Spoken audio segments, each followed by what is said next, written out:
and welcome back to Ace English with Pooja. Today we are going to explore one of the most beautiful poems from class 12th English, My Mother at 66 by Kamla Das. But before going to the main topic, let me ask you a simple question. The beauty, the strength that your mother had in her youth, do you think she will carry exactly the same spirit, same energy, and the same beauty at the age of 66? The answer is obviously no. We are human beings and we go through the different stages of life. Childhood, full of innocence. Youth, full of energy and enthusiasm. Old age, low energy, physical weakness, and the signs of aging. Time changes everyone. No matter how beautiful, how strong, how active a person may be in their younger years, but aging is a natural process that affects all of us. This is what the poet Kamla Das realized when she looked at her 66-year-old mother. So now let's understand this chapter in the simplest possible way. Poem My Mother at 66 is written by Kamla Das और ये कमला दास की अपनी story है. उसने अपनी ही mother पर ये story लिखी है. क्या लिखा है? Driving from my parents' home to Cochin last Friday morning. अब ये पोइटेस कमला दास जो हैं ये लास्ट फ्राइडे की बात कर रही हैं कि पिछले फ्राइडे को मैं अपने पेरेंट्स के घर से कोचीन जा रही थी. कोचीन एयरपोर्ट जा रही थी. एक्चुअली कोचीन एयरपोर्ट जा रही है वहां से एक फ्लाइट लेने के लिए और साथ में इनकी कार में इनकी मदर इनको अकम्पनी कर रही हैं. ठीक है. I saw my mother beside me, dose open mouthed, her face ashen like that of a corpse. अब वो कहती हैं I saw my mother. जब उनकी मदर उनके साइड वाली सीट पे कार में बैठी होती हैं तो वो अपनी मदर की तरफ देखती हैं. beside me, beside मतलब साइड में. डोज का मतलब क्या होता है? जब हमारी एक छोटी सी नैप लग जाती है, मतलब झपकी लग जाती है. कई बार होता है ना, बच्चे भी या बुजुर्ग बड़े कोई भी कार में बैठते हैं तो हमें थोड़ी देर में नींद आने लगती है, एक झपकी सी आ जाती है. That is called dose. Open mouth, अब उनका मुंह जो है वो थोड़ा सा खुला हुआ है.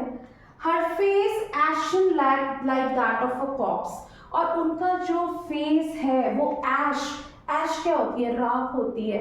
जैसे पीला पड़ा हुआ है उनका फेस. कैसा? जैसे कि कोई कॉर्प्स. कॉर्प्स क्या होती है? Corps is a dead body. ऐसा लग रहा है जैसे कि कोई डेड बॉडी पड़ी हो. समझ आया? लास्ट फ्राइडे की वो बात कर रही हैं जब वो कोचीन एयरपोर्ट के लिए जा रही थी अपने पेरेंट्स के घर से.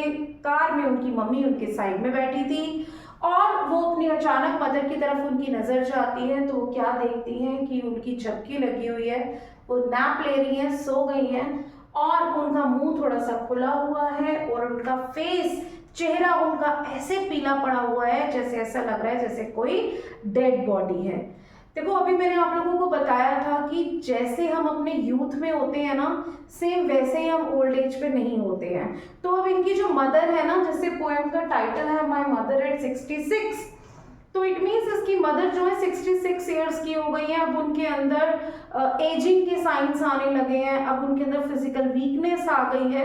तो उसको अपनी मदर को देख के डर लगने लगता है कि अब ये कितनी बुजुर्ग होती जा रही हैं, इनकी एज बढ़ती जा रही है.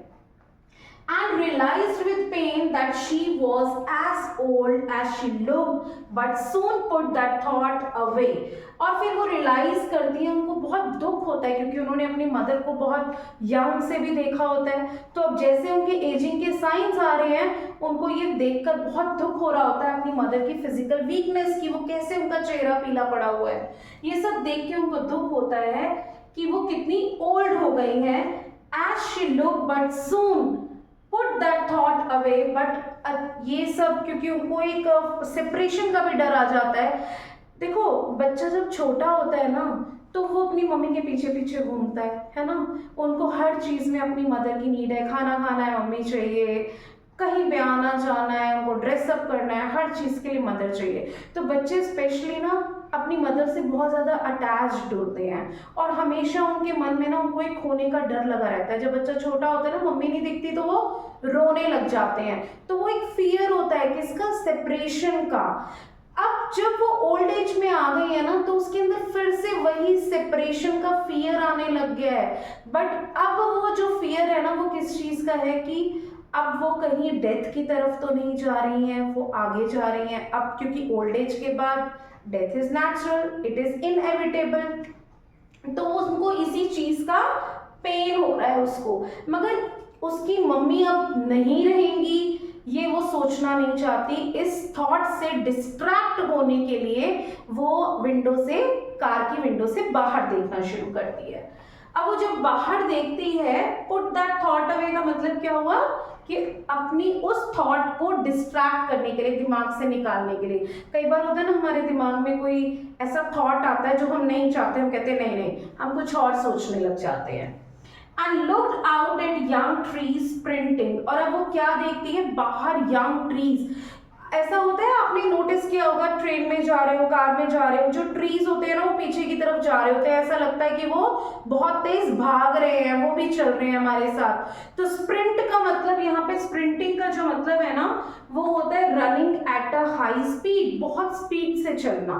तो उसको लगता है कि ट्रीज भाग रहे हैं। एंड द मेरी children spilling out of their homes, और मेरी चिल्ड्रन, मेरी मतलब हैप्पी, जो बहुत खुश बच्चे जो हैं, स्पिलिंग आउट का मतलब मूविंग आउट, वो अपने घर से बाहर आ रहे हैं, खेल रहे हैं।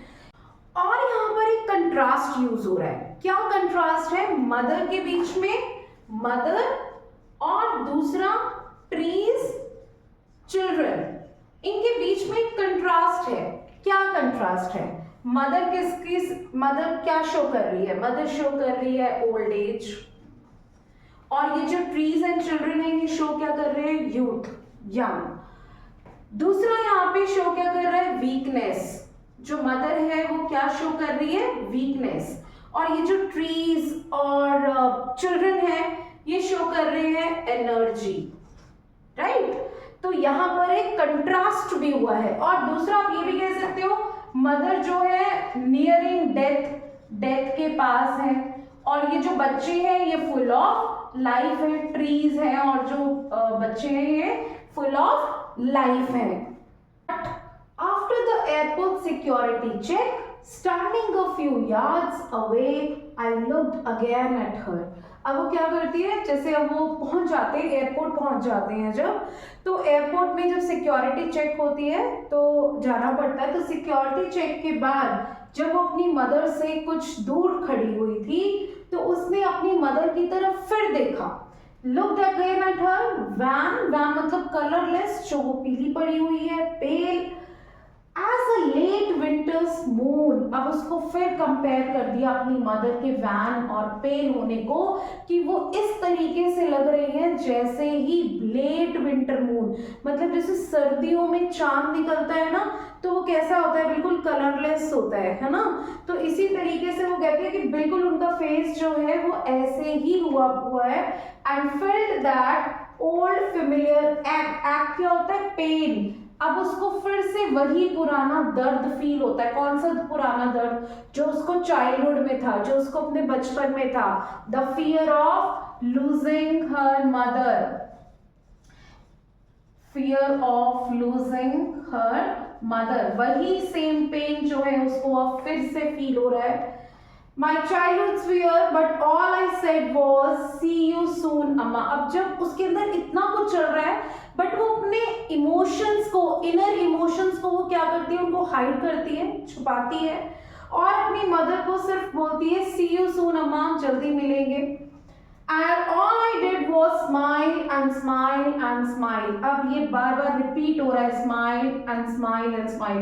सिर्फ उसने क्या किया, सिर्फ स्माइल किया। कई बार होता है ना हमारे अंदर बहुत कुछ चल रहा होता है, हम उस दर्द को छुपाने के लिए सिर्फ क्या करते हैं, स्माइल। तो स्माइल करते हुए एट लास्ट अपने हिडन इमोशंस को छुपाती है और अपनी मदर को क्या बोलती है, सी यू सून, कि फिर मिलेंगे। तो अब डिस्कस कर लेते हैं इस पोएम की इंपॉर्टेंट थीम्स। फर्स्ट थीम है एजिंग एंड मोर्टालिटी, कि एजिंग जो है एक नेचुरल प्रोसेस है और वो ओवर टाइम होना ही है। एंड मॉर्टैलिटी, मॉर्टैलिटी का मीनिंग क्या होता है कि हम सब क्या है, मॉर्टल्स है। मॉर्टल्स का मतलब क्या है कि जिन्होंने भी बर्थ लिया है उनकी डेथ होनी ही है। All the people who are born on this earth are destined to die. Mother daughter bond, mother daughter bond second है कि कितना यहाँ पर डीप एंड प्योर जो है वो मदर एंड डॉटर का बॉन्ड दिखाया हुआ है। Third is fear of separation, जैसे उसको अपनी मदर को खोने का, लूज करने का उसको एक डर था हमेशा। Contrast between youth and old, यहाँ पर यूथ और ओल्ड के बीच में कंट्रास्ट हुआ है। जैसे यूथ में यूथ क्या था, स्प्रिंटिंग ट्रीज बताए हुए हैं हमें पोएम में, और दूसरा बताया है हमें चिल्ड्रन, मैरी चिल्ड्रन।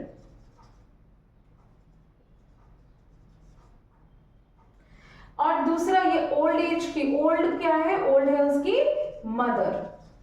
तो ये है इंपॉर्टेंट थीम्स इस पोएम की। अब हम डिस्कस करते हैं important poetic devices of this poem. तो फर्स्ट पोएटिक डिवाइस है सिमिली। सिमिली कहाँ यूज हुआ है, face ashen like that of a cops. तो यहाँ पर कंपैरिजन हुआ है किसका, फेस जो ऐश की तरह हो रहा है, मतलब ग्रेइश कलर का, राख जैसा पीला पड़ रहा है, like that of a corpse. Corpse के साथ हुआ है, कॉप्स जो है वो डेड बॉडी की तरह। Pale as a late winter's moon, like as का वर्ड यूज हुआ है, पेल को कंपैरिजन किया है किसके साथ, लेट विंटर्स मून के साथ। पर्सोनिफिकेशन यूज हुआ है दूसरा, किस में यूज हुआ है, यंग ट्रीज स्प्रिंटिंग। ये जो यंग ट्रीज है इनको ह्यूमन क्वालिटी दे दी है कि वो भाग रहे हैं। थर्ड है रिपीटिशन। रिपीटिशन कहाँ पे हुआ है, लास्ट लाइन में हुआ है, smile smile smile. Number fourth is imagery. Imagery कहाँ फॉर्म हो रही है, एक तो corpse dead body, winter moon पर, ट्रीज एंड चिल्ड्रन, ये चार जगह जो है हमारी इमेजरी फॉर्म हो रही है। एंड वन मोर थिंग, ये जो पोएम है ये लिखी हुई है फ्री वर्स में, इसका कोई भी राइमिंग स्कीम नहीं है, no rhyming scheme. So my dear students, I hope you understand this poem well, and this poem delivers a very simple but powerful message.